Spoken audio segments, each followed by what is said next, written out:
Pernahkah kalian bertanya-tanya, bagaimana sih tulisan pertama di dunia diciptakan? Kapan manusia mulai mencatat sejarah?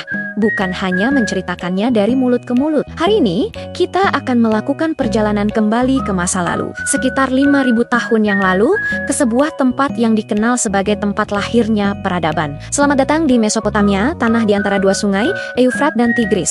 Tempat sebuah inovasi luar biasa lahir, tulisan paku, atau yang kita kenal sebagai cuneiform. Bayangkan dunia tanpa buku, tanpa internet, bahkan tanpa selembar kertas pun. Bagaimana cara kalian mencatat berapa banyak domba yang kalian miliki? Atau berapa karung gandum yang kalian panen? Inilah masalah yang dihadapi oleh bangsa Sumeria, peradaban maju yang tinggal di wilayah selatan Mesopotamia, yang sekarang adalah bagian dari Irak. Seiring berkembangnya kota-kota mereka seperti Uruk, perdagangan menjadi semakin kompleks. Mereka butuh cara yang lebih baik untuk mengelola ekonomi mereka daripada hanya mengandalkan ingatan. Dan dari kebutuhan inilah lahirlah sebuah ide jenius. Awalnya, sekitar tahun 3500 sebelum Masehi, mereka menggunakan token tanah liat dengan berbagai bentuk untuk mewakili barang. Token bulat kecil mungkin berarti satu karung gandum, sementara token berbentuk kerucut bisa berarti seekor domba. Token-token ini kemudian dimasukkan ke dalam bola tanah liat yang disegel, disebut bula. Tapi ada masalah. Untuk mengetahui isinya, mereka harus memecahkan bola itu.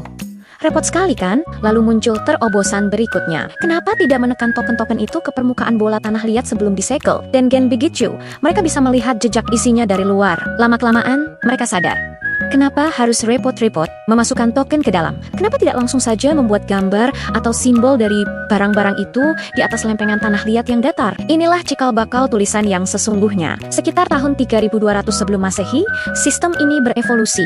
Para juru tulis Sumeria mulai menggunakan alat tulis khusus yang disebut stylus, biasanya terbuat dari elong-elong yang dipotong. Ujung stylus ini berbentuk runcing atau pipih, yang ketika ditekan ke tanah liat basah akan menghasilkan jejak berbentuk baji atau paku. Itulah mengapa tulisan ini disebut cuneiform, dari bahasa Latin cuneus yang berarti baji. Jadi, cuneiform pada dasarnya adalah kombinasi dari goresan-goresan berbentuk baji.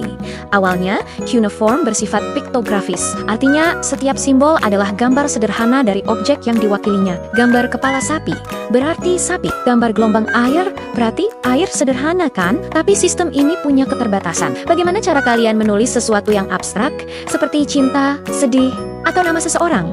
Misalnya, nama Budi. Tidak ada gambar untuk Budi. Disinilah revolusi kedua dalam dunia tulis menulis terjadi. Bangsa Sumeria mulai menggunakan sesuatu yang kita sebut prinsip rebus. Prinsip ini menggunakan simbol bukan untuk mewakili objeknya, tetapi untuk mewakili bunyinya. Contoh sederhana dalam bahasa kita. Gambar, mata, dan gambar.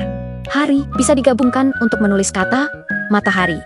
Begitu juga dalam bahasa Sumeria. Simbol untuk TI yang berarti panah juga bisa digunakan untuk menulis kata TI yang berarti kehidupan. Karena bunyinya sama, inovasi fonetik ini membuka kemungkinan tak terbatas. Sekarang mereka bisa menulis nama, konsep abstrak, dan kalimat yang kompleks. Tulisan cuneiform pun berkembang pesat. Dari yang tadinya hanya ratusan simbol piktografis, menjadi lebih dari 1000 simbol yang bisa mewakili suku kata. Menjadi juru tulis atau dupsar adalah profesi yang sangat terhormat. Mereka harus menjalani pendidikan bertahan-tahan di sekolah khusus yang disebut eduba atau rumah lempengan. Di sana mereka belajar membaca, menulis, matematika, dan berbagai ilmu pengetahuan lain. Lempengan-lempengan tanah liat hasil latihan mereka masih bisa kita lihat hingga hari ini, lengkap dengan koreksi dari guru mereka. Jadi, apa saja yang mereka tulis?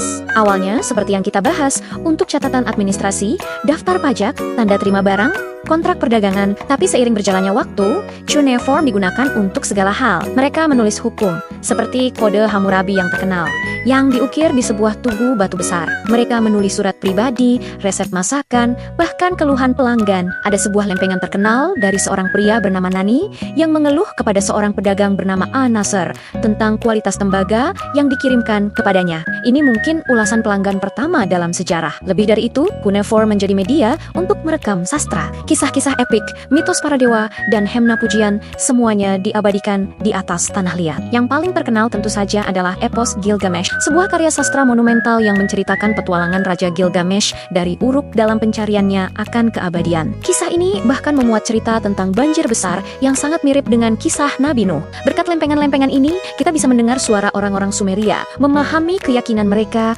ketakutan mereka, dan harapan mereka. Kejeniusan cuneiform membuatnya sangat mudah beradaptasi. Sistem tulisan ini kemudian diadopsi dan dimodifikasi oleh berbagai peradaban lain di timur dekat kuno, seperti Akkadia, Babilonia, Assyria, dan Het. Selama hampir 3000 tahun, cuneiform menjadi sistem tulisan dominan di wilayah tersebut, seperti halnya alfabet Latin bagi kita sekarang. Bayangkan, sebuah sistem tulisan bertahan selama 3 milenium, namun tidak ada yang abadi. Seiring berjalannya waktu, sekitar abad pertama Masehi, sistem tulisan yang lebih sederhana dan efisien mulai muncul, yaitu sistem alfabet seperti abjad Fenisia yang hanya memiliki sekitar 22 huruf. Jauh lebih mudah dipelajari daripada ratusan simbol cuneiform. Perlahan tapi pasti, cuneiform mulai ditinggalkan dan akhirnya benar-benar terlupakan. Pengetahuan untuk membacanya hilang ditelan zaman selama hampir 2000 tahun. Lempengan-lempengan tanah liat itu menjadi artefak bisu yang misterius. Baru pada abad ke-19,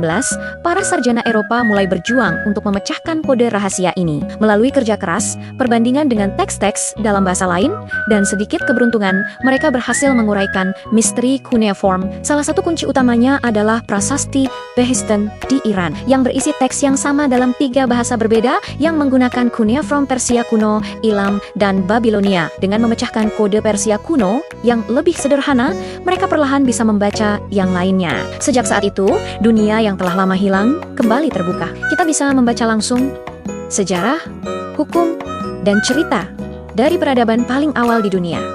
Apa warisan terbesar dari cuneiform? Cuneiform adalah bukti nyata dari kecerdasan manusia. Ia mengubah cara manusia berpikir dan berinteraksi. Dengan tulisan, pengetahuan tidak lagi terbatas pada ingatan satu orang atau satu generasi. Ia bisa disimpan, disalin, disebarkan, melintasi ruang dan waktu. Ia memungkinkan terciptanya birokrasi yang kompleks, hukum yang tertulis, dan literatur yang abadi. Setiap kali kita menulis pesan, membaca buku, atau bahkan melihat rambu jalan, kita sedang melanjutkan warisan yang dimulai oleh bangsa Sumeria di atas lempengan tanah liat basah 5000 tahun yang lalu. Mereka telah memberikan kita hadiah terbesar, kemampuan untuk mencatat pemikiran kita.